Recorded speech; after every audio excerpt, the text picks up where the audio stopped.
The boy, How you doing? how's it going, man? Dude, I'm really good. I feel reset. You look very refreshed. Refreshed, yeah. I got the Glowing. natural glow. Yep. Glowing. Beard is gone. How was Hair your looks good.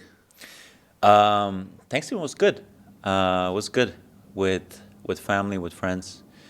I kept strict with my diet, more or less. You did? Yeah, more That's or less. impressive. More or less. More I see you more or less. more or How many less, protein man. bars do you have? 4 protein bars a day. still, This guy, unreal. still 4. Dude, and I have something new, which is the freaking coconut yogurt, granola, honey. I eat too much of that, like 2 bowls a day. It's a special, that one, isn't it? Yes, sir. No, but it was good. Busy with work, and other than that, the usual boxing, working out, fun stuff. Yeah. How about you? I just came back from Hawaii. Mm-hmm. My first ever trip there. I went to Oahu. Wahoo. Oahu, North Shore, so where all the surfers are, and just gorgeous weather, incredible scenery, and island life. I felt, it's going to sound weird because I've never been there before, but I'm from an island, obviously, from the UK. So something about island life felt kind of homely there. And just seeing that amount of green was just incredible for me. Obviously, living in the desert, don't get to see too much of it, but I went to where they filmed Jurassic Park. I was just on the beach and, yeah, just taking time to kind of unplug from the pace of city life. I love it living in the city. I love especially here in Vegas, really in the thick of it. You know, I live on the Strip, so the nucleus of the atom, and I just needed some time to kind of, distance myself from that again. I think it's important to have moments where you get the chance to kind of, Yeah, man. yeah. You were going through a very stressful period, too, before that, with the immigration Yeah. stuff and the Yeah, just a visa lot and of stuff whatnot. on my mind and things I need to kind of deal with, and that was a much needed break, but I feel rejuvenated, refreshed, and reset, ready for action.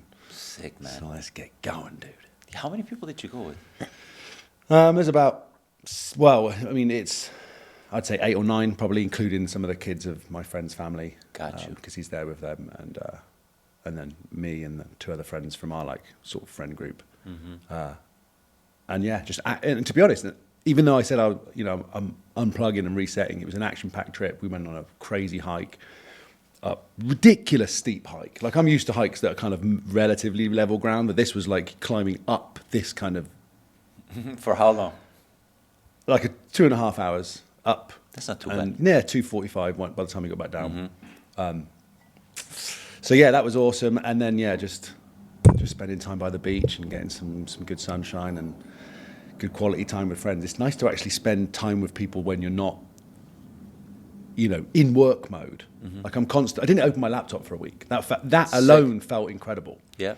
I sent a few emails on my phone. Like, there's always there's this draw, this gravity to make sure I've got to admit, am I keeping on top of things to some degree? But also nice to kind of really just be like, yeah, I'll deal with that in a couple of days. Amazing, man. Yeah, so I loved it. Did you do anything? Did you do any substances or psychedelics while you were there? No, I drank. Uh-huh. Yeah, I drank. I smoked a bit of weed, actually, if I'm being truthful. How was it? It was okay. Yeah? Yeah, it was nice. Do you feel anything? Like, what do you feel? I've never smoked. I feel a little bit silly. like it loosens me up in some way. I see. I don't care as much. I can be a little bit in my head, actually, when I've smoked. So I'm taking time off of that now as well. I've made a little pact with myself. Because you don't drink at all, do you? No, I stopped drinking March last year, so it's been almost 2 years. I was in Miami. That was the last weekend when I drank with a buddy of mine. So we were going crazy, and then I started getting these heart palpitations the day after, and I got very scared. I'm like, oh man, I'm gonna go a month without drinking. Came back to Vegas, wasn't drinking for a month, and then I realized, you know what? Let's add another month. Added another month, and then I just decided it wasn't aligned with where I wanted to go. And the funny thing was, I also stopped partying once I stopped drinking. What do you consider partying? Like clubbing. I would go out at least once a week. especially when I was single, I would go out at least Fridays, a lot of times Fridays and Saturdays, and I would only drink when I party, but I would always drink when I party. And next day hangover, the gym is a bit more difficult. Diet gets bad when you drink. Start eating outside of your typical foods, and I just decided, yeah, you know what? I'm not gonna drink. And then automatically, it was weird. As a byproduct, I stopped going out. And then when I stopped going out, the type of friendships or also, potential candidates for dating is really gonna change because you're gonna focus on a different pool of people. Yeah.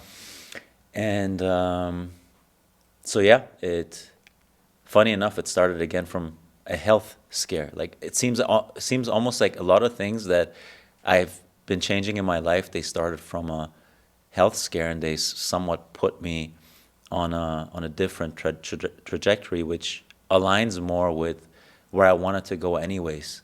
But it was always almost like a nudge, and it got me on that path a little quicker, because otherwise you'll be like, yeah, I'll do this, but I'll also go out, I'll also drink. Yeah. But You can't have it all at the same time. Right. You kind of got to make your decisions of which.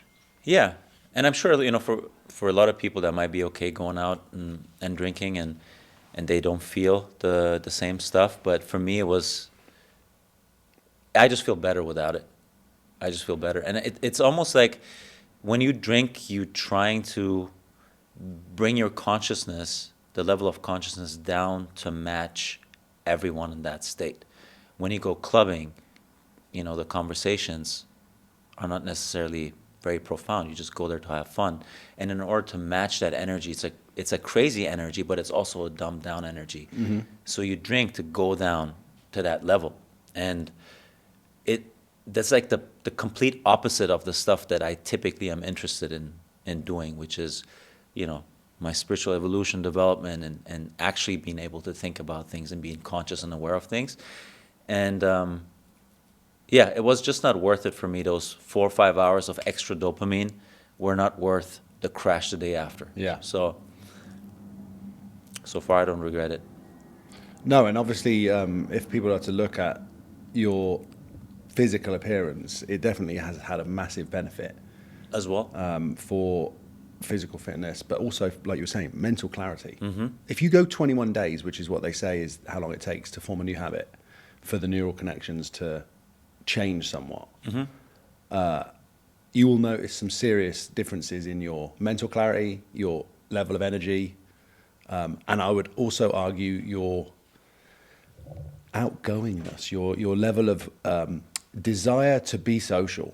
Something about drinking or any kind of substance taking kind of builds a cocoon around you, and then you disassociate a little bit more from other people. Or at least I've found that. I found that about myself in my own psychedelic journeys and stuff. Not specifically psychedelic, but it's certainly from smoking and stuff like that. So I've made a pact with myself, funnily enough, this morning, nothing for this month. No alcohol? No. And I had actually, because of hanging out with you a lot more, I'd really curbed a lot of my drinking. In fact, I would say I probably only drank 4 or 5 times this year. I knew that come the F1 weekend, that was going to be a struggle for me, because 25 of my friends come into town. I've got 2 big shows. And I was kind of looking forward to that blowout. And I went in. The retired F-boys got back The retired together. F-boys came back. Bro, you were retired. I thought it was over. No, I still dip back in for a little investment every now and then, can't I? Yeah, it's funny to see how quickly those behaviours can come straight back to the top. It's wild. Yeah. And I'm a mischief. Really? Like what? What do you do? I see a side of myself which I'm not necessarily as proud of as when I'm, dead sober. Can you give me an example? I'm just cocky, full of myself. Yeah, but in a playful way, in a cheeky British boy way, I can get away with it. But I also notice that that's not the man I want to be. I want to be a father. I want to be married, and those things aren't coming from me boozing in the club. So certainly when I'm DJing, I don't drink. But a couple of these nights, I'm out with my friends. We're at the F1 or we're at a day club, and I'm drinking champagne because they're sending bottles out. And then I just notice my change in behaviour of how I am with other girls in the table. Yeah, man, it's crazy. What I think I can get away with as well. It's like And you probably the little do. devil on the shoulders, like, and I'm like, okay, Okay, but how do you feel like? How do you feel the day after? absolute trash. And this is Not the in other terms thing. of not in terms of the physical health, though. In terms of your My mental. your conscience. Do you feel guilty about stuff you did, or is it literally just that you feel hungover? Because I always feel that for a lot of people, doing the things that you would say are not good for you, like drinking, any type of hedonistic behavior, it really only has an effect on your mind if you feel a certain emotion attached to doing these things. If you feel guilt the next day, or shame, or sadness, that's a clear indicator you shouldn't be doing that, right? But I also have a lot of friends that don't feel it. They just do it. They feel perfectly fine other than the hangover. They have a bit of headache and stuff, but they don't have that. So I guess, do you feel the day after, you feel like, oh man, why did I do this? That wasn't good. I'm kind of not proud of myself for doing that. Or what's the... No, No? That's also maybe another issue. Some sociopathic tendencies of mine. No, I would just, I don't feel guilty or ashamed of any of my actions. I know that I'm still in control of what I'm doing. I've been to the point of blackout maybe 2 or 3 times in Vegas. I've lived here for 12 years, so I've definitely pushed it. But you have to kind of know your limits of the extremes. And I think that moderation, as long as you have discipline to be able to make sure that you don't continuously go overboard, it's okay for you to engage in whatever it is that you enjoy to do, as long as you're not literally hurting anybody. But personally for me, like you'd mentioned, with your spiritual growth, it just doesn't align with where you're trying to go and the trajectory that you're trying to follow. And it doesn't for me either. Those moments, like I'm also celebrating a release of a new song. So there's points where I want to kind of be like, I'm allowed to do this. Yeah. And that's okay. And I'm not going to berate myself for doing it. But if I'm being totally honest, I just see that one change of me being like, oh, I had a couple of drinks today, also then opens up another little, well, you could probably get away with that as well then. Okay. And things just begin to start slipping. And it's very easy to go backwards then into other behaviors which just don't suit where I'm trying to direct myself. You know, have you ever had that when you try to stay on a clean diet and you sneak in a little cheat meal, and then from there you're like, damn, man, I just messed up my diet anyway, so I might as well just go all out and Absolutely, consume all dude. that crap. I still It's do. the same thing, right? I feel, you're trying to go in with a clean slate. Then there's a little stain on that clean slate. Oh, I had a shot or I had 2 shots. You know what? I already lost that level of 100%. I'm already down to 85, 90%. So might as well just freaking go into throw destruction caution to mode. the wind. Dude, that's why a lot of times for me it's easier to just go all in or none. So don't do any of that, or just do whatever I want for 2 days, 3 days. I used to do How that. do you then cap it at those 3 days, though? The difficulty I find is that it's easy to be like, oh, I've had a chocolate. It's always chocolate, isn't it? Yeah. But say I've had like a chocolate muffin, and then I'm like, I've like whatever, the calories are done for today. I'm blasting my macros. Might as well have a Twix and some Oreos as well. But then, how do you stop that the next day? That you have to, because it's easy to be like, oh, I'll just do it today, and then tomorrow I'll get back onto it. But that's the problem when you get into that mindset where it's like, oh, I'll fix that tomorrow. Yeah, for me it was crazy because up until, that a year and a half ago when I gave up alcohol, it was Monday through Friday, strict with diet, strict with not drinking, strict with, back then it was still my PhD work. And then Friday night I would go out, and then Saturday, Sunday were cheat days. So I would literally, it was crazy because I wouldn't allow myself any sweets during the week. And I would then go Friday. Not even protein bars? Not even protein bars. I was very strict Monday through Friday. I was literally just eating eggs, avocado, chicken, beef, steak, It's kind of like a carnivore diet type of thing. And then Friday night, I would go to the store and buy everything that I wanted. And Saturdays, it's not a joke, man. I was so excited for the sweets, I couldn't sleep. So I would fall asleep, let's say at 1 or 2, and I would wake up and I would check my phone and say, ah, shit, man, it's still 4:30. Fall back. Basically the next day. Yeah. So then again, and I would wake up again 5:30, and then I was like, okay, the day has officially started Saturday. I would sleep with an eye mask and earplugs. I would just like lift up my eye mask, and just in underwear, just kind of like getting out of the room, opening up the drawers, and eat a cookie that I've already prepared from Friday night. And it was still dark outside. I was in Salt Lake City at that time. And dude, I was just thinking if someone would see me from outside at like 5 a.m., eye mask, One eye mask. underwear, completely beside myself, and just freaking eating cookies. And then I would go back, sleep, wake up, and then go get pancakes. Crikey. Yeah, it was crazy.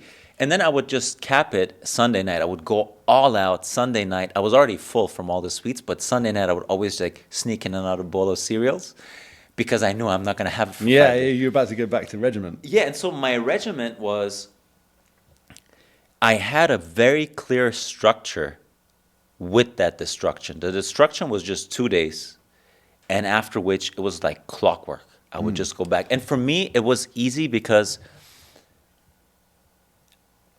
one of my main values is my health, mental and physical.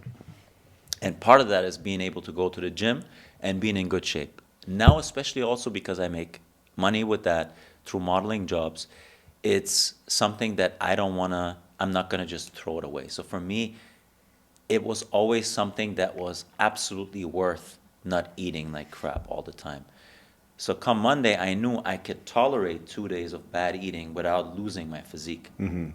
And then on Monday, turn it back on and go strict. And so I think it comes down to also your value system and, what takes the precedence in that.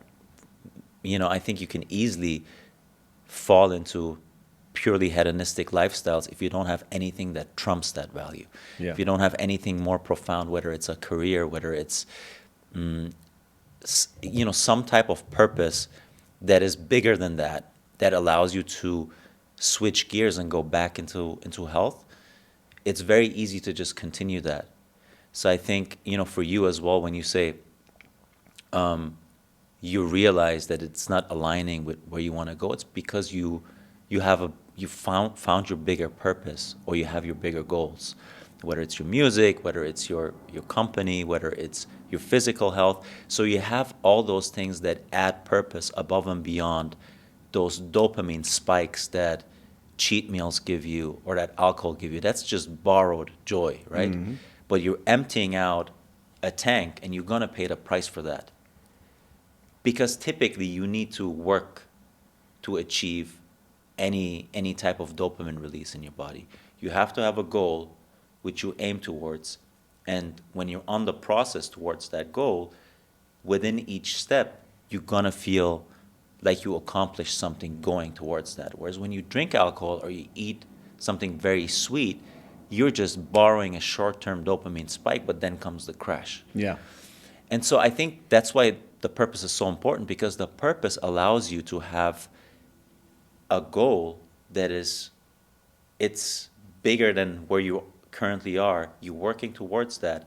The dopamine release is not going to be as strong as it is when you drink alcohol, but it's going to be more steady, and you're not going to have the crash. So overall, you're going to increase your baseline level of dopamine without having these crazy spikes. Yeah, you're going to be going more like this. It's going to, in the analogy of coffees, it's like the drip coming through rather than it just being like a shot of espresso. Because this dopamine is actually released in the pursuit of something. Mm-hmm. So you want to kind of stay in that path of steady improvement or steady whatever it is, rather than let me have a chocolate muffin or a bottle of wine or whatever it might be for that person. Yep. Well, and it also makes sense, right? Even if you think about it from a spiritual standpoint, we all know that we should have a purpose and we should strive towards something that's bigger than us, should have a goal, should fulfill our potential. Now you have that on one side, and then you have short-term gratification on the other side, be it, having sex with a lot of women, or, eating a bunch of crappy food, or going out and getting drunk. So obviously your system should be wired in a way that rewards this side of things, which is a purposeful life and goals that have value, versus the hedonistic lifestyle. That's why you pay the price for that. And so yeah, I think you were spot on saying, it's not aligning with that. But I feel like for a lot of people, this hedonistic lifestyle gives so much value because they don't have anything grander. They don't have a net that absorbs it in a way where when you have a grander goal, it's easier for you to deviate from that. If you drink and you get those 5 hours of dopamine and joy, but you don't have any other goal, come Saturday, Sunday, Monday, you don't have that. So those 5 hours of joy are going to give you way more value than you working towards a goal that's actually giving you a certain level of accomplishment and fulfillment along the way. It makes me want to ask, when you said about purpose, because I just finished a book that my life coach had told me to check out, which is called The Monk Who Sold His Ferrari. It's by a guy called Robin Sharma. He's a leadership expert. And this book it's quite a short read, and it's about a high-flying lawyer who ends up very, very overweight, living this terrible lifestyle, going out to restaurants, acting up to no good. And then one day he leaves and goes to, I don't know, somewhere in the Himalayas, and finds these monks that live up one of the mountains. And he spends some time there, and then he comes back, and he's a completely changed man, and he imparts all that wisdom on his old partner at the law firm. It's the 7 steps of enlightened living, or something like that. And I just finished the book. Okay. And one of the things it says in there that's very important for people to find is their purpose. And to your point, what you just mentioned, how do people go about finding that if they haven't realized it already? I believe that purpose is something that we have to uncover. It's not something that's out there that we have to kind of figure out like a puzzle. It's something that we have to kind of sit with ourselves, go digging inside, and reveal. And in the book, it says as well, the purpose of life is to live a life of purpose. Which I like, but also doesn't give you any direction as to what that might be. Right. Because, of course, it's very individual for each person. But for somebody that says, I just don't know what my purpose is. I'm talking to somebody this morning who lives in my building, and he's down in the dumps at the moment. He's struggling with stuff, and work's tough for him, and da-da-da-da-da. It's the end of the season. He's not sure where things are going. And I'm trying to hear what he's saying and encourage him to kind of be good to himself, because I can see that, he's been going out and looking out there for answers for something that's within him. How do you encourage somebody to look out for themselves and to kind of go searching within to find what their purpose is? How does someone find their purpose if they haven't yet or are not sure how to? Yeah, I think you summed it up pretty well, man. You will have to sit with yourself, and you have to be honest with yourself. And I think there's two aspects, at least for me, that helped me along the way. The first thing is we all have, or at least we should have, some type of desire, something that we want to become, something that always interested us, something that comes naturally. For you, it might be music. For me, it might be something with fashion. Whatever it is, like there's always something you're drawn towards. But then you find a lot of rational excuses to not do it. Oh, that's not a proper career. Oh, yeah, but that's difficult to do. Oh, you're already 10 years into this career. You can't just switch. So I think your soul is speaking to you through desires, things that just almost come, you can't explain where they come from, but you're naturally interested in it. They capture your attention. And then you find a lot of excuses to not do that. And a lot of those excuses, they stem from fear, right? It's the fear of taking risks. It's the fear of, maybe working towards that and not accomplishing it. The fear of judgment. What are other people going to think? And so you immediately shy away from that. You turn your back to it and you keep doing what you're doing. So sitting with it, I think essentially means you have to be honest with yourself about the things that you're afraid of. You have to be courageous enough to admit, hey, I actually want to do this, but I'm not doing this because of this, and that. Because my parents think I should be doing something else, or because I don't want to be exposed and have other people look at me and say certain things. So I think it's two ways, right? You can use your desires and really tune into your desires and see, like, be honest with yourself, what are the things that I want to do? And at the same time, what are the things that I'm afraid of and that I'm avoiding? If you find something that you're passionate about and you're not doing it because you're afraid of it, that's probably exactly what you should be doing. Because you have your purpose there, and at the same time, you also have your fear.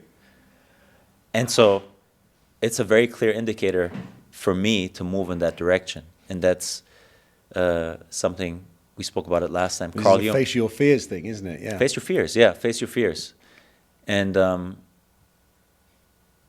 it's a very objective assessment of yourself, which then also plays into this clarity thing.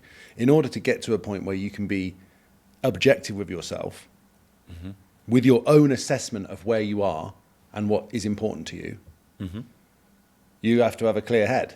absolutely. You can't be doing that boozed up in the club or hungover the next day.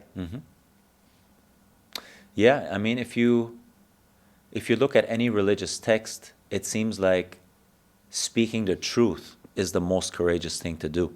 I have this tattooed on me, funnily Yeah? enough. Yeah, I've got it on Truth? my arm here. Credite amore vera dicenti. It means believe in love, speaking the truth. Believe in love, speaking the truth. Yeah.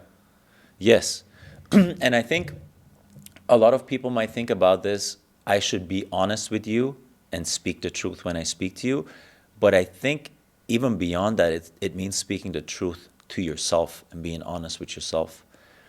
Because I think it requires a lot of courage to admit your shortcomings. Why? Because a lot of those things are things you've crammed in a corner, maybe since you were young, and you don't want to face them, right? So every time this thought pops up about it, you almost just mute it and you put it in a corner. The thing is, though, it's like a growing beast, man. It's a voice that is like, hey, look at me. This is something you should be processing, because it hinders you from progressing in other domains of your life. And you're just putting a mute button on it, so the voice gets bigger and bigger and bigger. So I think even a lot of diseases stem from the fact that there are certain things we're not processing that we know we should be processing. And a lot of those stem from not facing your fears.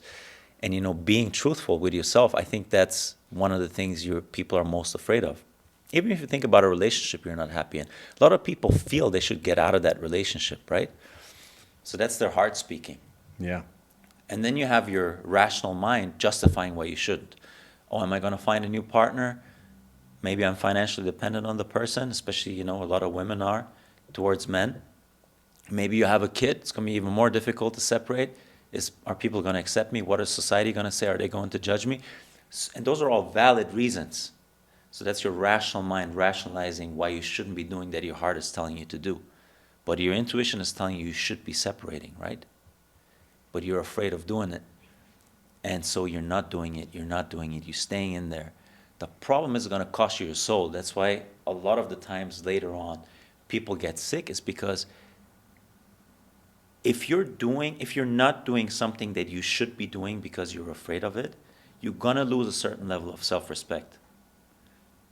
Because essentially you're made up of genetic material that can transcend anything that your rational mind rationalizes as fear. This is the human part of us, Right. that brings us to this fearful kind of like, what everything that's come before. It's basically living on our past experiences and thinking that that's the kind of the limit. How do you then open that up to future potentials? I remember saying this to you as we walked in last time here, because you talked to me a lot about imagination. Oh, just switch it on and start imagining the life that you want to live, and then live within that state, feel those emotions, visualize things. But these are all kind of, for a lot of people, that would be difficult for them to be like, well, how do I apply that? You know, I need a pragmatic. How do I make it like in this world? But it all starts there then. It does. But for me, the part of imagination and living from your desired end state came later on. It was not the first thing I did. For me, it really started with facing the things I'm afraid of. And the most practical approach for me was breaking it down into the next conquerable piece. So if it's something like... Little wins. Yeah, little wins. So if it's something like, oh man, I'm afraid of separating from my partner because all these things are attached to the relationship. Well, what's the smallest thing I can do to conquer those fears? So if it's, am I going to be able to find a new place? Am I going to be financially stable? Am I going to be, whatever they may be? You can, for example, make a plan where you check for new places the next day. That would be a small conquerable step. You don't have to go and tell the person, hey, I'm out of here, and just jump in the cold water. But you can actually just break it down into something that you can do. So maybe, or with a career, for example, I'm afraid of switching careers. I know my dream it is to have my own business, but I'm doing this 9 to 5 and I hate it. Well, one of the smallest steps you can do is, well, go search for jobs online. Can you do that? Yeah, okay. Maybe the next step would be, can you adjust your resume that set fits? up a LinkedIn, etc. Yeah. So there are things that you can... Yeah, you can break it down to the smallest conquerable piece. And that's the most practical approach. And I think for a lot of people that are not even willing to do that, they haven't just hit rock bottom yet. Maybe the pain is not big enough for you to gather that energy to do that small thing you can do towards the bigger goal. And the other thing that really works for me is, you know, we're mind and we're body. And evolutionarily, we were a lot of body. So our survival was really physically based. We lost that now because we don't have to worry about our life anymore. We don't have to worry about finding food. We don't really have to worry about physical shelter survival. and stuff. Yeah, we're in the age of information now, so it's more Correct. up here. Correct. And so for you, all these fears that you're facing, they're mostly mental. Can I get that job? Can I be with that partner? I want to move to a different city. So all of those are fears that come from the mind. And the way to become more brave in facing those fears can also be done through the physical.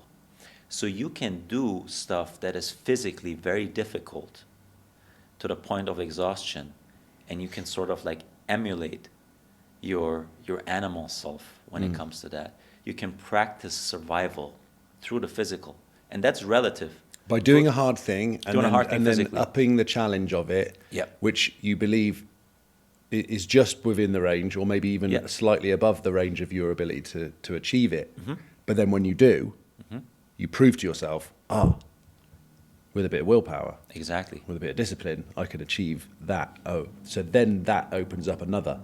Well, what about the next step? Yes. And then you keep going. Yes, exactly. Because when you're avoiding the fear, you're essentially telling yourself, I am not able to overcome that. Now, when you take that idea and you put it in the physical, something that you've never accomplished, and again, that could be relative. For some person, that might be running for 5 minutes on the treadmill. Yeah. For someone else, that might be running a marathon or lifting extremely heavy weights. Something that proves to yourself that, oh man, I was actually able to do that. Now you think of yourself as being more than you thought of yourself before. This is a verbal thing too, as well. This is a way we talk to ourselves.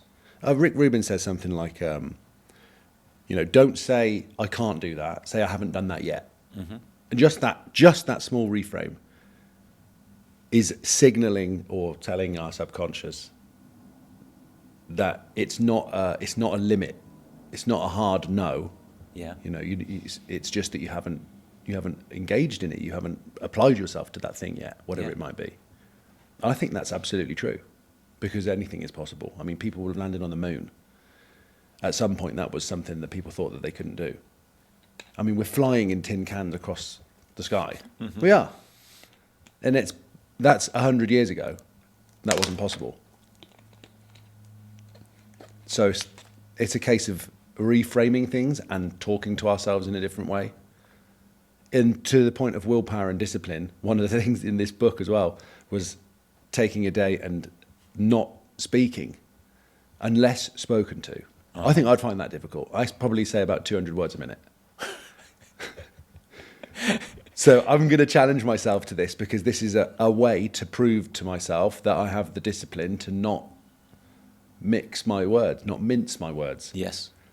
So I'm going to zip it. I don't know what day yet, but you can hold me accountable to it. Okay. No text messages. Yeah, we won't do it on a podcast though. That'd be awful, wouldn't it? Text messages, do they count? Bro, a buddy of mine did a 7-day silent retreat. Did he? Yeah. How did he get on? What was his feedback? Dude, he did LSD, he did Who's psilocybin. this, Gorov? Yeah. No way. Yeah, he did LSD, psilocybin, he did bufo, the frog poison, which he said was insane, the most insane of all of them. But he said the silent retreat was crazier than all of that. Because he was just in his own mind then, or? Yeah, he went to an actual retreat, like the center where they do this. Is it in America? Yeah, it's in America, and he said the first 2 days were crazy, and then after that, it's just, he said he went into bliss, and he didn't want to come out of it again.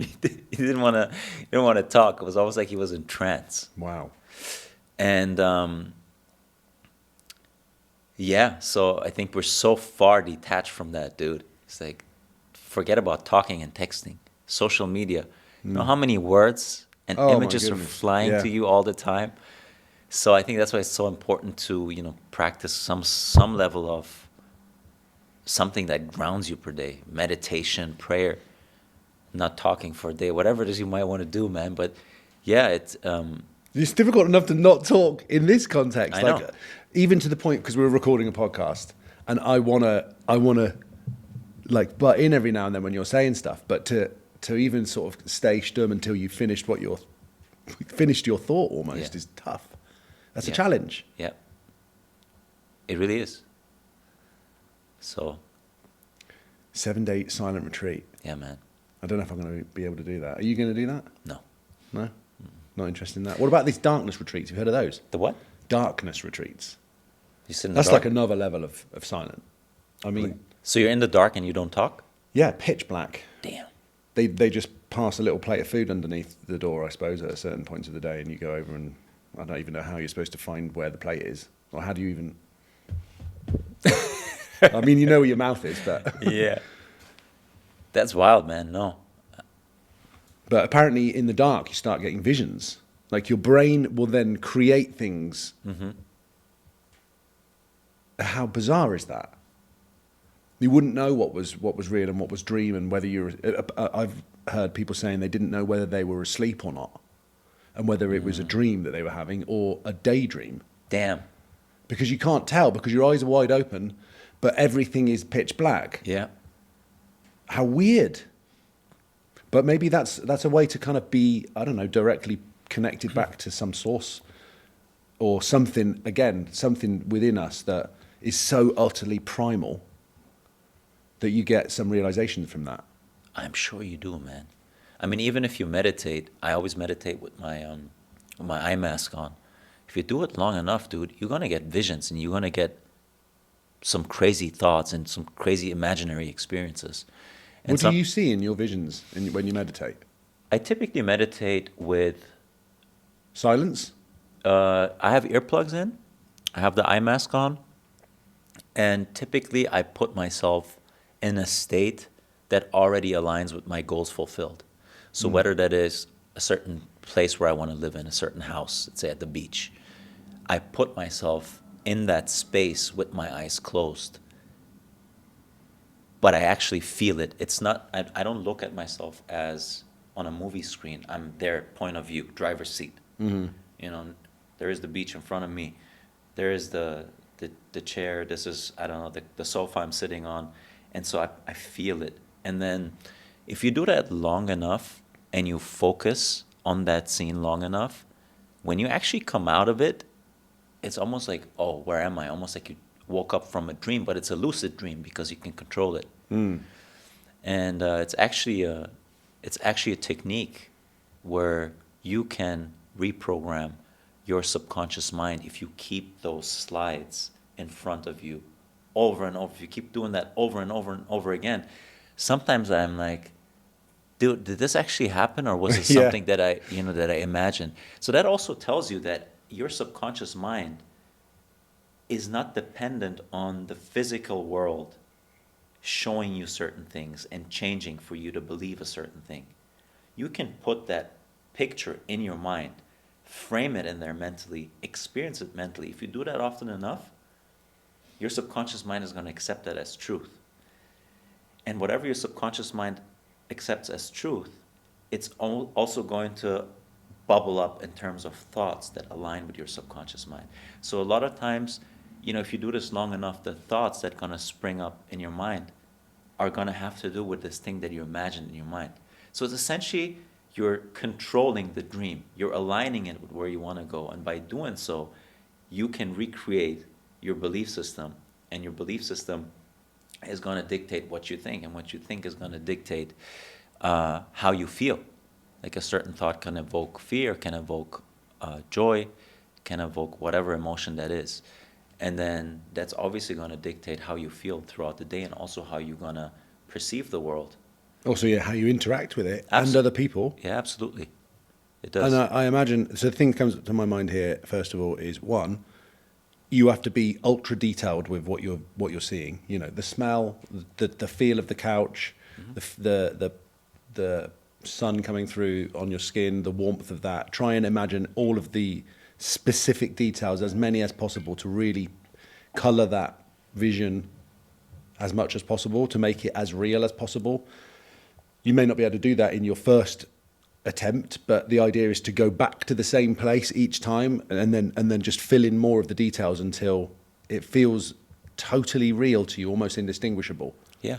And there are points where obviously your mind goes wandering in other places. Yeah. A lot of people have difficulty even sitting still for a couple of minutes, let alone visualizing themselves in some particular place. Mm-hmm. But the key to that is then consistency. Try and do it the same time each day. Try and do it for 15 minutes. It's not long, is it? It doesn't have to be, you don't have to be gone for hours. But then maybe you want to be gone for hours. If you get to a point where you can actually place yourself, it's like, it's going to why be wouldn't fun. you want to be there? Yeah. Exactly. We joke about this all the time, and you're like, I'll meet you in gamma. Yeah. Gamma being the brainwave state, the frequency of our brainwave when you wake up in the morning and just before you go to bed. Mm-hmm. So when everything's kind of settled down, and there's a tendency for this as well. Like in the middle of the day, I can check this on my Aura ring. My stress levels are higher than at night, because at night my body, melatonin, etc., things have begun to wind down, and things seem a little bit more like it's all good. I mean, generally speaking, the stress of the day is past. Mm-hmm. But in those states are also where our brain's the most the most flexible. Yeah. So they're the best times to go into gamma and to, I don't know, create the dream state that you want to achieve. Yeah. I mean, mornings and evenings both are great times, but you can do it at any time, really, man. Like, it's always going to be a constant battle between the three-dimensional world and our five senses, the stress, the job, the text message you get, you're running late for something, and your higher man, your spiritual man, that you can put in any state you desire to put him in through your meditation, through your imagination. And so I think it's just, it's a practice of constantly being aware that your man of ego, the man of the five senses, is always going to be distracted from everything that's going on in real life and the responsibilities, and yet holding the conscious awareness that there is your grander man that can tune in into those areas as he pleases, and just practicing it, like you say. In the beginning it's maybe difficult to hold your attention or to paint that picture of where you are, but you're going to get better at it, and you're going to be able to hold yourself there for a longer time. And And so, yeah, and then it can happen that sometimes it almost blurs. Like I say, you don't know, hey, did I experience this? If you do this deep enough, it actually feels like an experience. Because you feel it. Like anything you feel is going to be real. I think people don't realize that. Is that what deja vu is, do you think? Some feeling that you've been there before? Perhaps you dreamt it, perhaps you imagined it, and it felt so real that then when you experience it, it's like, didn't I have this already? It could be. It's a weird thing, deja vu. Yeah. Deja vu is so strange Yeah, because it strange. can last for a while, and you can be like, "Hang on a minute, was I here already?" You're like, but it's interesting. Yeah, man. It's something that I remember the day when we were on our walk, and you were like, "I've done the thing with my body. You know, you've got to the point where you're in maintenance mostly. You know, you're in peak physical condition." So you will continue to push yourself in that area, but then it was like, right, I'm going to do that same thing for my mind. And you were like, we were talking about thoughts coming in. Right. Because this was like, you know, we've got no time really for negative thoughts, but negative thoughts come through. So how do we stop those? You know, what you were saying is a fortress of the mind, I think you referred to it as. Or border patrol. Yeah, you were like, I'm going to make it, immigration, all right. I'm only going to let in certain things. Yeah, it's because every thought that comes to your mind, especially the ones that are recurring, and especially the ones that are emotionally loaded. So you can have a thought and not be very neutral about it, but you can have thoughts where you feel an emotion attached to it. And especially those that come with negative emotion and they come over and over and over, they're going to affect your life. Because they're going to dictate, the thoughts are going to dictate what you see in the world. They're going to dictate where your attention goes. And so where your attention goes, obviously you're going to put your energy into those things, and you're going to perceive certain situations based on what you see. Because there's infinite things we can see at all times, but somehow we narrowly focus on one. So that's where your attention goes. But where your attention goes is very much tied into what are you thinking? What are the inner conversations you have? What is the commentary that you're speaking to yourself? Which is mostly based on yesterday, like 60,000 thoughts a day. 95% of them are the same as the day before. Yeah. So we've only got a small period of this 5% that you can focus on, of really sitting, again, find it in meditation perhaps. Right. Allow the thought to come and then just let it dissipate. And eventually, like, focus or try and narrow in on things which you actually want to think about. Correct. Yeah, I think a lot of the thoughts also that spring up are thoughts from your subconscious mind, things that you believe about yourself, conversations you have with other people. Sometimes you argue with people in your head. You have these dialogues, and of course, it's going to affect how you interact in the real world. So I think,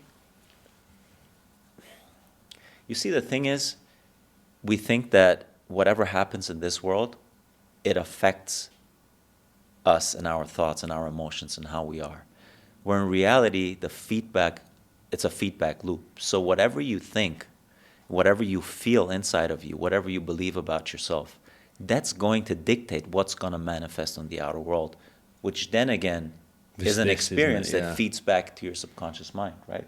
So it's like looking in the mirror. The reflection in the mirror is not going to change unless you change. Like, you want the mirror to smile, you have to smile first, and then the mirror smiles, right? The only difference is with the physical world, there's a time lapse. The mirror shows you the reflection immediately if you change yourself. But people don't realize that when you actually change what's going on within you, especially the negative dialogues, the negative commentary on things, when you change that, the outer world is going to reflect that. It's just going to take a little bit of time. Think about when you stand in front of a mirror and you raise your arm, it's just going to take a little bit until the mirror the reflection raises the arm. And that's why, I think it's so important to really control every single thought that comes in your mind, because it draws the picture outside of you. I think this is a very important point, because this is about talking of like consuming, but like the things that we let into our eyes and ears then become what form our beliefs to some level. It's like a diet. It is. Yeah. It's a diet of the eyes and ears. Right. So what we listen to, who we listen to, and what we watch and what we look at. You know, you can sit in front of Netflix and just be binging out, but is that really going to help you develop in any particular way? Unless it's Love Island, of course, and then you watch it. Yeah, man, and I think a lot of times you might not have the people around you that you want that kind of align with where you want to go. And so you're like, yeah, but my parents like this, my friends are like this. You fall back into these old conversations, these old belief systems, because the people around you, they're gonna have an impact on you. So you know how they say you're gonna be the average of the 5 people around you? Yeah. That's true. But the good part is, if you don't have them around you physically, you can now have them around you through audiobooks, through regular books, through podcasts. If you don't get that quality of thought with the people around you, be it your friends, your family, your partner, you can actually replace some of that time and put it into those mediums, books, audibles. You can brainwash yourself in a positive way with those things, and your subconscious mind is still going to absorb all of that. You don't have to be with them physically. And then all of a sudden, you're going to be the average of the 5 books that you surround yourself with every day. That's a good way of looking at it, actually. And it worked for me, because I remember when my whole health thing happened with the tinnitus and then the panic attacks. Literally, I was so absorbed in Jordan Peterson's material. That was the kind of the thing that really drew me into psychology and into the spiritual, and why is this happening to me? I listened to that stuff over and over and over. I actually spent more time listening to his audiobooks, reading his books, and listening to his podcast than I did physically with other people or speaking to other people, friends and family. So my mind then, and my thoughts and my beliefs and my ideas were very much aligned with him, more so than my friends or family. Why? Again, you become the average of the people around you. He was the person around me all the time, so I became his average. You're talking to him in your head. Exactly. Listening to what he's saying. And you have these conversations with him or with the material that you absorb from him. So I think for me, a very easy way is, if I want to really change myself, my spirit, my belief, my mentality, I look at ideas that I want to absorb, beliefs that I want to absorb, that align with where I want to go, and I just immerse myself into it. I download the audiobooks, the podcast, I listen to it, but I don't just consume it. You have to absorb it. You listen to it, and then you have to make sense of it within. You have to try to dissect everything you have to be critical about it, try to dissect the ideas. And only then are you going to be able to absorb it, and then they become part of you naturally. And then you see your thought system and your belief system is going to change, because you're slowly reprogramming your subconscious mind. Because you're going to be brainwashed no matter what. Whether it's the people around you, the media you're consuming, or you take everything under your own control and you say, hey, I dictate how I'm going to be brainwashed. I'm going to pick this book, this podcast, and this audible, or these people at least, and their ideas, and I'm going to absorb and brainwash myself with that, than the things that don't align with where I want to go. So that's always a good alternative when you don't have those people around. And for me, I'm lucky enough, like I have people like you, I have other friends that I can speak to about these things, but also you draw those people into your life based on where your frequency is at. So a lot of times you need to like develop your consciousness to the extent where you then gonna attract people into your life that align with your desires. And when you listen to that kind of content as well, you will naturally have more questions in that realm, which will then, well, you'll search out people that may or may not have the answers to those, but then hopefully your circle, your inner circle, will also become, you may even inspire them to go looking and searching in their own way. What I've listened to isn't necessarily always the same as what you've listened to, but we have a lot of crossovers. However, because we've come at things from 2 different angles, we have interesting conversations about them, because we're constantly cross-referencing our viewpoints on and perspectives on things. Let me ask you this. How long ago was it that you first started listening to Jordan Peterson? 2016. August 2016. And a couple of months ago, you spent some time with him? Yeah. Yeah, I had What was that like? it was crazy, man. It was crazy because, like I said, I didn't have more conversations with anyone else as I've had them with Jordan Peterson in my head for years. And now I work for his daughter, Michaela, and they invited me over for Halloween. And then Jordan Peterson was there with Tammy and Michaela and her husband. And so we were just sitting there at dinner table, and we started talking about psychedelics, and he started asking me about my mushroom experience. And the crazy thing was, in 2021, before I even worked for them, I wrote Jordan Peterson a message on Instagram that was about the stuff that he teaches, facing your fears and slaying the dragons and whatnot, and how my psychedelic experience resembled that. That, you know, you're facing your health issues as a way to pay tribute to your heroic past and overcome the thing that you thought you can't transcend. So I messaged him that on Instagram. He obviously never read it. You know, when you send a message request, it's never read. Yeah. It was like that. And then I sat there and he asked me about my mushroom experience. And so I told him about it. And in my head, it's like, man, you have a message from me in your inbox from 4 years ago. That's hilarious. Where I'm exactly repeating right now what I texted you 4 years ago, right? So it was crazy because... How way better is that, though, for you to have been able to actually ask that to him face to face than him responding to a DM? Yep. So the time delay of you raising your arm in the mirror there was that There you go. 4, 5 years, whatever, 6 years later, Yep. you're having that conversation directly with him. Yes. And I was thinking about that because it's multiple things, right? It's having those conversations with him over and over and over. Have my thoughts align with the things that I learned from him over and over and over. So his face, his voice was always in my head. And it was the persistence. It was doing that over time that led to it. You can't just raise your arm once, put it down, and then expect the mirror at some point to show you that. You have to hold it up. You have to persist in whatever desired state that is. You have to persist in a thought, in a belief, for it to reflect in the outer world.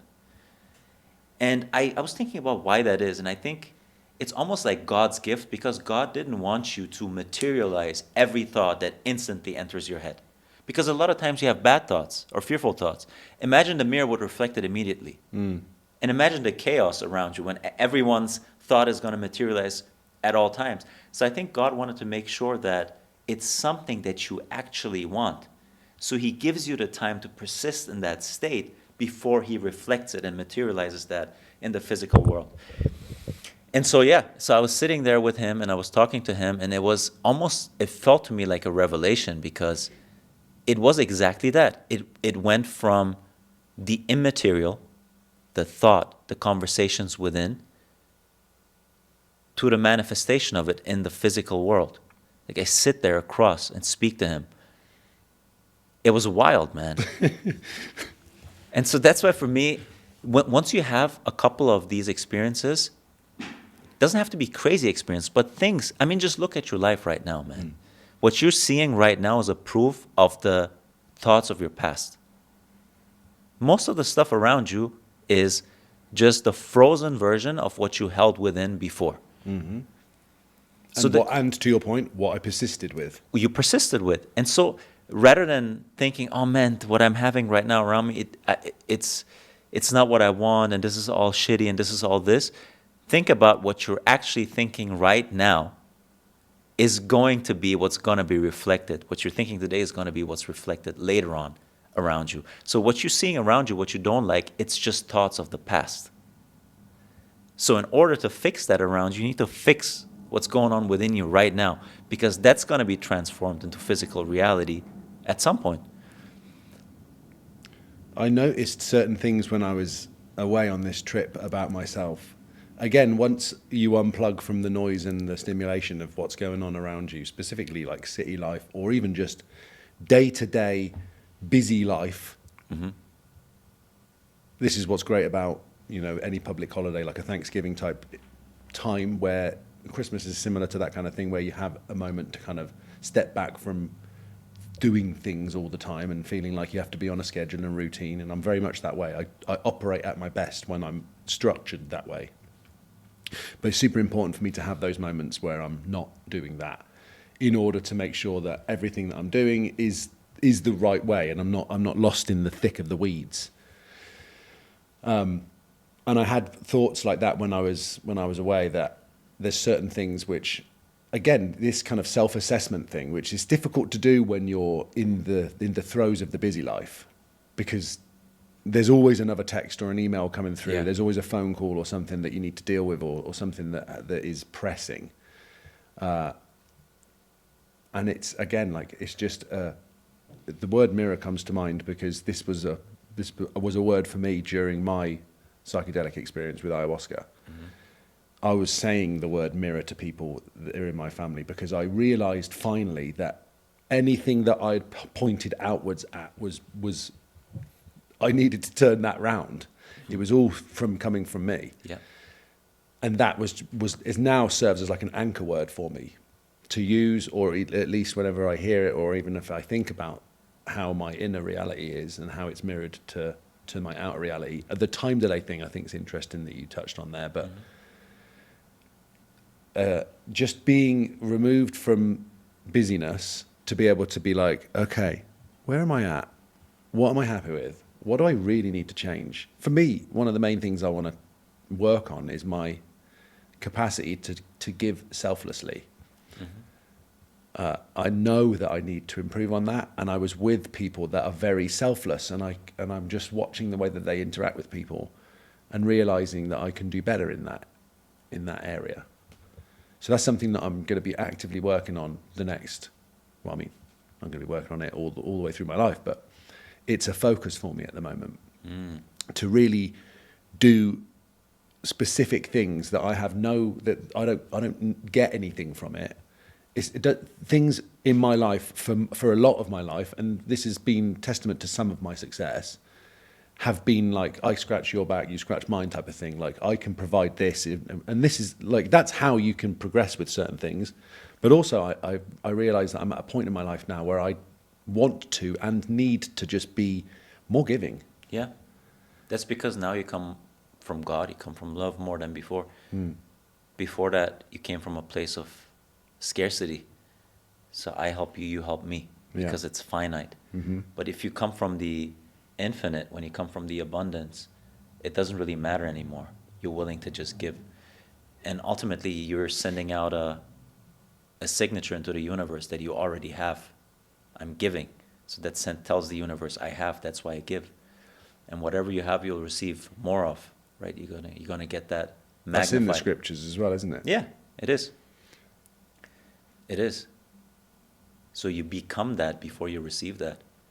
You know how when we want to select a partner, we're like, I want someone who is caring. I want someone who is this, who is intelligent, who is spiritual, who is fit.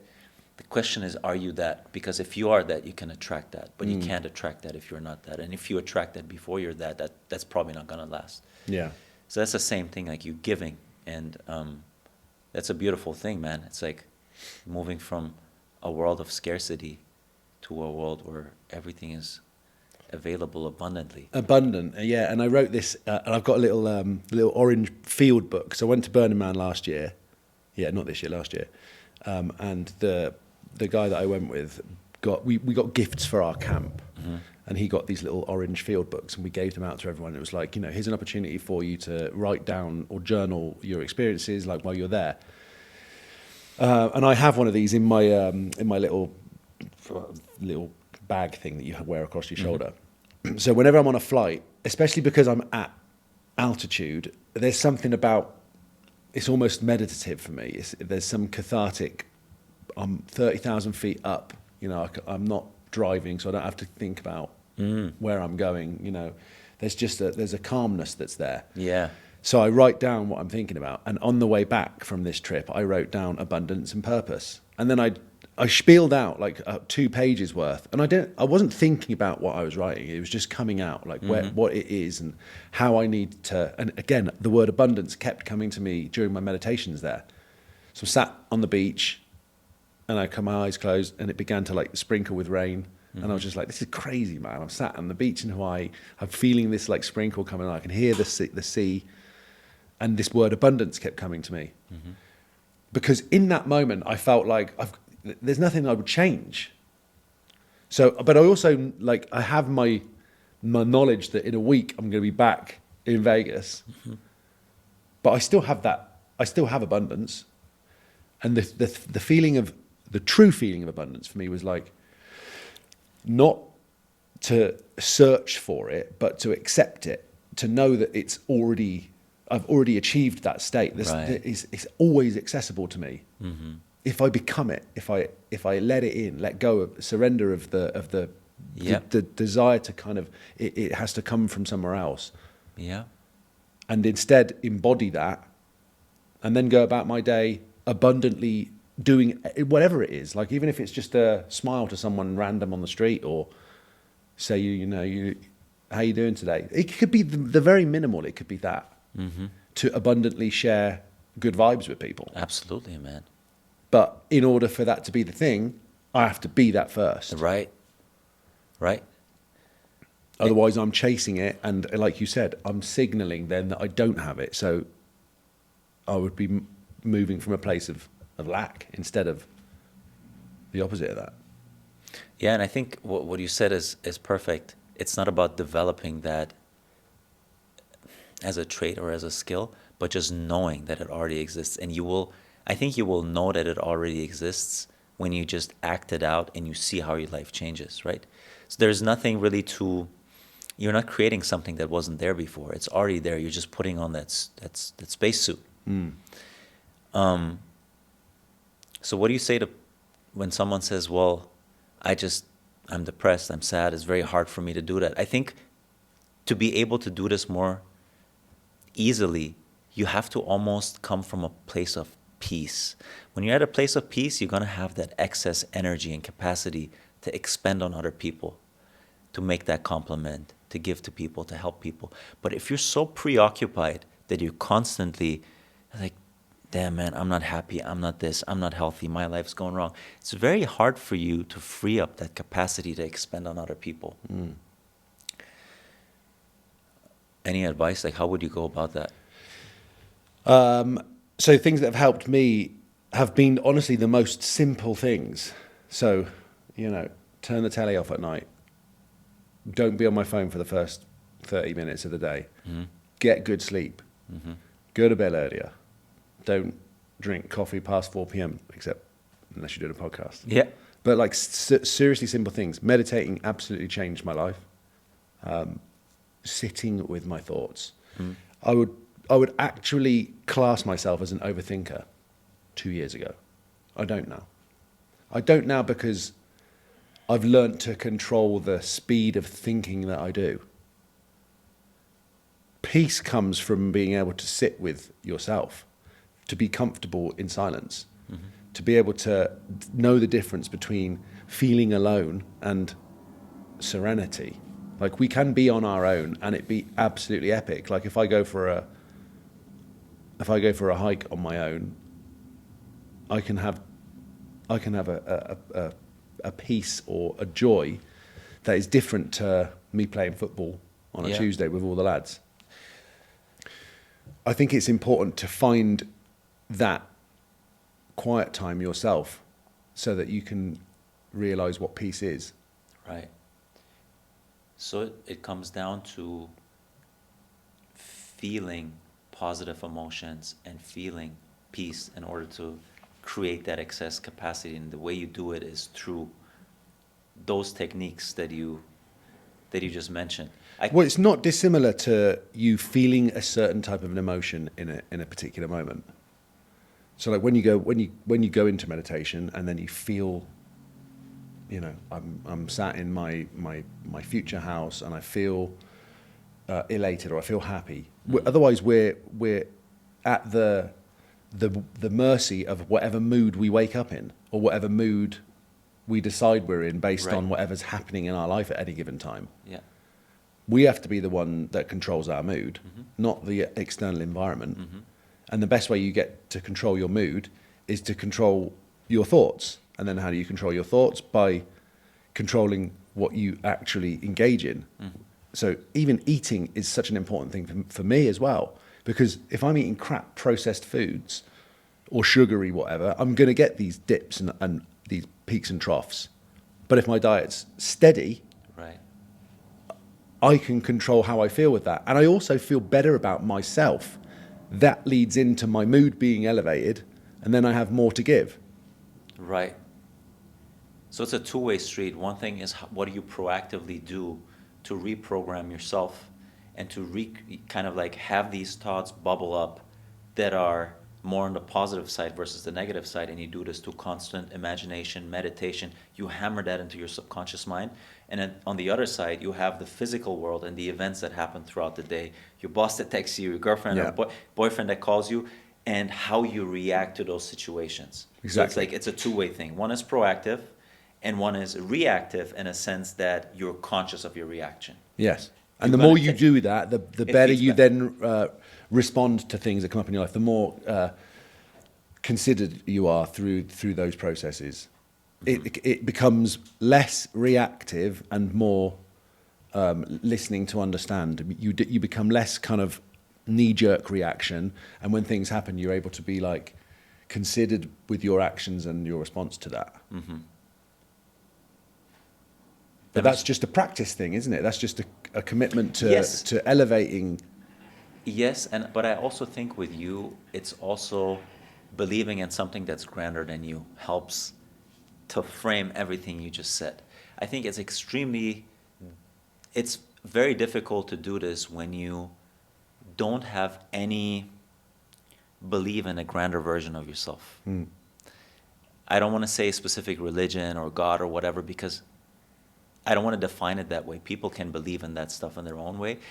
But if you absolutely don't believe in anything, I think it's very difficult to take on a lot of these perspectives and believe that it's even worth being conscious about any of that stuff, because you get into that point where none of that matters a lot of Yeah. times. So I think for you, it really helped. You told me you found your path to religion again in the last, I think, few years or so. You were born very religious, but then you kind of just lived a non-religious lifestyle, and then you found your way back to it. So I think that helped a lot in becoming more consciously aware of your thoughts, the things you put in your body, how you treat people, how you react to certain situations. It almost seemed like all of that is framed in your bigger narrative of God and your approach to religion. It humbled me as well.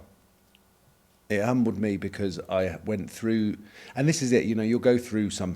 There'll be a point in your life where you hit a wall, a midlife crisis. The death of somebody close to you, or your relationship, or something. Something will happen, and you will need strength from somewhere. And you may find that in your higher self. You may find that in some form of spirituality. You may find it in something else. For me, I found it in a renewed connection with whatever this divine source is, and then I committed to having conversations with that regularly until, and I don't think that's ever going to change. There is no until. That is now just part of my growth. But I definitely needed that. It's very interesting that a lot of people are kind of, even Jordan's another example of that, like somebody who was definitely not religious whatsoever and has now had some kind of awakening of some sort. Jordan Peterson? Yeah. He's actually very religious now. He's very religious. I don't know how he was before, but he's been religious for quite some time now. And it came from a very difficult situation. Right. And then, we have human capacities, so we're very emotional with our responses, but there's a point where you realize that you've got to find some strength from somewhere. Yeah. So it's almost the belief in the invisible, right? It's hope. It's hope. It's faith. It's knowing that there's another sunrise. I think for me it was funny you mentioned those two things, because I was thinking about it last week. I think for me it started with hope. I was hoping for certain things. Then it moved into believing. I was believing in certain things. And from believing, it moved into knowing. Knowing is the one. Yeah, knowing. I think once you know, there is no more gap between the now and your desires. When you know, you already have. And when you already have, you get. And you get more of it. Then it becomes fucking exciting. It does, man. Because everything we just talked about, not being able to face your fears. Once you know, all of that is just out of the window, man. It's like, dude, I know that I have. It just hasn't materialized here. So now you just go for it and you materialize it. There is no more things really pulling you mentally out of that. But as long as you have belief and hope, there is almost this ask for something else to come and save you and guide you along the way. And when you know, you just turn everything to you. And you do it. It's up to you. There's nothing else to come and save you. No It's one's just going to you. come and There's save no you distance. from yourself. Yeah. You just essentially remove the distance between you and where you want to go. So yeah, for me, I think it was the progression. It was a hope first, then I believed, and then it solidified into knowing. So I think knowing is a strong word. It's a good word. Knowing is a strong word, yeah, and it has to be that. There has to be this sense of it's done. Well, and how it's do you complete? Right, and how do you know something that's not visible? You have to literally lose your mind. Yeah. You have to give up your conception of what's real. So if you can give up your idea of this being real and your thoughts, beliefs, and inner commentary and dialogue being the ultimate reality, then you're able to know. But until then, everything that happens in your physical world is going to take precedence. It's going to be very hard to do that. And for that, you need the belief in some type of God, something that goes beyond your rational mind. Which is a choice. Everything comes down to a choice. Or not. Yes. Yes, it's either, but I think the choice comes from becoming humble first. Because you can track back your rational mind and you can keep solving everything rationally. And you get into this snake biting its own tail because you can't explain our existence rationally. And then either you'll be like, no, none of that other stuff makes sense, and you just don't answer that question, or you say, you know what, my rational mind itself seems to be extremely limited. So obviously there has to be some type of faith that goes beyond my rational mind. But you need to be humble enough, I feel like, for that to happen, because you have to admit to yourself you just don't know. Well, the reason I say about choice is because I have friends that just don't believe in anything at all. Like, they're literally nihilists or atheists. And I do find it difficult that I'm like, but I want them to understand, or at least search for some meaning in their life, but they think it's meaningless. I think, well, even though they might say so, You'll argue that something takes that place. What do they money do? or Is it money? Is it yeah. career? Are they successful people? Yeah. Yeah, it's going to be like going for money, going for your career. I don't know. It could be going for chicks. It could be going to the gym. Whatever that is that defines you, whatever is your biggest guiding principle in life is going to be your God. So if you call yourself nihilistic or not, unless you just sit around, you don't do anything, and you have absolutely no drive, you're going to have a God. It's just like, what do you define as God? So it's just the natural. It's like the caterpillar to butterfly. Then it's the state of from the one thing. I mean, maybe not. This is not the best analogy, but it's moving from the individualistic viewpoint to the planetary or the universal.